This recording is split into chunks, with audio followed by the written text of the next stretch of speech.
Hi everyone, this is Satish Shole, Civil Engineering Department, VSM Pani. Today we are going to see regarding uh, chlorination.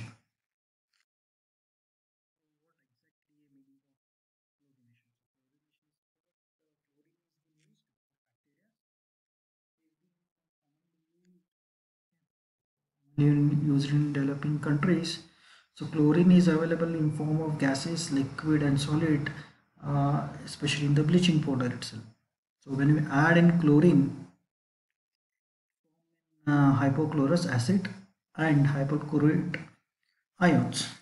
Okay, so immediately there is a destruction of microorganisms, and the following reaction is taking place. Okay, and the chlorous acid is highly unstable. Okay, what it does, it break up into hydrogen ions and hydrochloride ions. So this is that following reaction taking place. And chlorine is generally applied in the form of the following itself. So it is been applied in liquid form or in the chlorine gas, okay, or in the combination. Hypochlorites are being used in form of bleaching powder. Chloromides are used in the form of ammonia and chlorine itself, and in the form of chlorine dioxide. Okay, so these are the general forms of chlorine which is being used. So there are some advantages and precautions that has to be maintained. Okay, so chlorine can be easily manufactured over here. That's a big advantage. It's a powerful oxidant. Okay, it tend to penetrate wall of microorganisms. It tend to kill those things. Okay, and you can precisely you can dose it over there. Okay, simple tests are there which from which you can detect the chlorine, means how much amount of chlorine is been present in that. Okay, and it tend to generally kill all the organic and inorganic constituents which are present in water, which tend to harm the human body itself. Okay, and there are some precautions. It is a highly corrosive material, so storing, you have to maintain a means you have to store into a sealed container a distance apart from your treatment plant itself. Okay, so it contained a phenol component. Okay, reaction with chlorine, what happens here is it results into formation of cancer substance if phenol content is there in the water itself. Okay, so that is one of the major disadvantage of chlorine. Next, there is a two words. One is industrial chlorine, one is an chlorine demand. So what do you mean by industrial chlorine? Industrial chlorine is nothing but it is a leftover chlorine after killing, or can say after consumption of chlorine for killing of bacteria like pathogens or reaction with inorganic and organic substance. So leftover part, that is nothing but it's industrial chlorine. So chlorine demand is nothing but it's a difference between the quantity applied per liter and residual chlorine. Okay, so that is nothing but it's in chlorine demand, and normally an residual chlorine is left around 0.2 mg per liter is required. Next, type of chlorination. So there are 7 types of chlorination. Okay. Plain chlorination, uh, pre-chlorination, post-chlorination, double chlorination, breakpoint chlorination, superchlorination, and dechlorination. Okay, so we are going to see that one by one. So first one, what is an plain chlorination? So plain chlorination is nothing but only chlorine is added, no other treatment is been given. Okay, so that indicates in plain chlorination. Directly what we do, we feed the chlorine into raw water and directly send to a distribution network or distribution system. Only chlorine treatment is given. So what it does, it helps to kill the bacteria, organic matter, color, okay, from the raw water itself. And technically speaking, we use it for in lakes or in reservoir, okay, where the turbidity is less and the turbidity lies between 20 to 30 mg per liter. Okay, and we tend to use a sufficient quantity of chlorine, about 0.5 mg per liter or more than that. So that is a plain chlorination. Only chlorine you are going to add it, no treatments, no any other treatments you are going to do for that raw water, and directly you are sending that raw water to the distribution system. So that is nothing but that's a plain chlorination. Pre-chlorination is nothing but you are applying a chlorine just before infiltration, okay, or just before end sedimentation unit itself, just before end sedimentation unit or just before infiltration unit. So what it does, it help in coagulation process, it reduces the load on filtration, okay, and it reduces taste, odor, algae, or you can say any microorganisms, which is as high as 5 to 10 mg per liter over here. Now what do you mean post chlorination? So post chlorination is added at the end of treatment. You can say just after your filtration process, or in if it is a normal conventional treatment plant, you can say just after a secondary sedimentation tank. Okay, so after you can say a biological treatment unit itself. Okay, so you can add in tertiary or you can add in final treatment unit itself. That is when you are adding to that part, that is called as a post chlorination. It is adopted after filtration and before the water enters the distribution system. Okay, so you are adding that chlorine over there. Okay, and you are what you are doing, you are leaving some residue over there. So residue is, it will be in between 0.1 to 0.2 mg per liter. So what do you mean by residual chlorine? Residual chlorine is nothing but when it's a leftover chlorine. Okay, when all the microorganisms are used for killing that chlorine, afterwards what is been left, that is been known as an residual chlorine. It's a left chlorine. Okay, after a contact period of 20 minutes.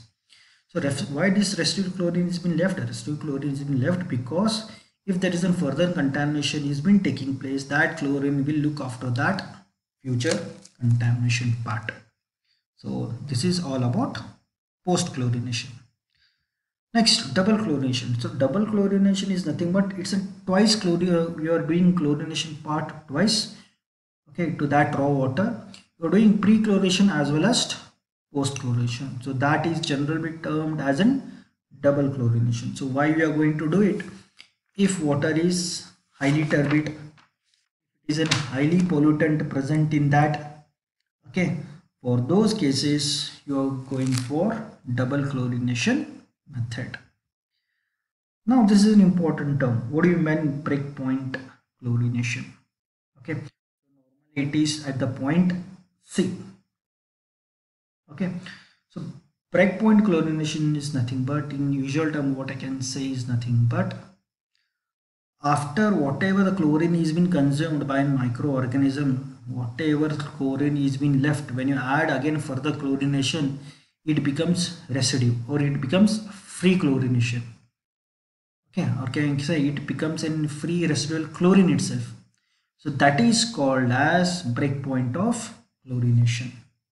Okay, so you can see here as per the statement, the breakpoint chlorination is a term given such an idea of the extent of chlorine that is been added to the water.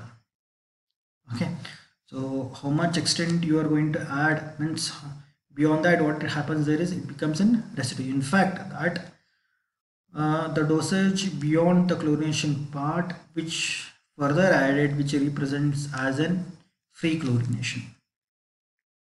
Okay, so what happens here is the chlorine when you add to in water, okay, the ammonia which has been present, it forms a chloromines. Okay, and this can be tested, the residual chlorine can be tested, okay, by the test as DPD test. Okay, you can test for both residual chlorine and how much the free chlorine is even present in that. Okay, now we will see what exactly meaning of breakpoint of chlorination.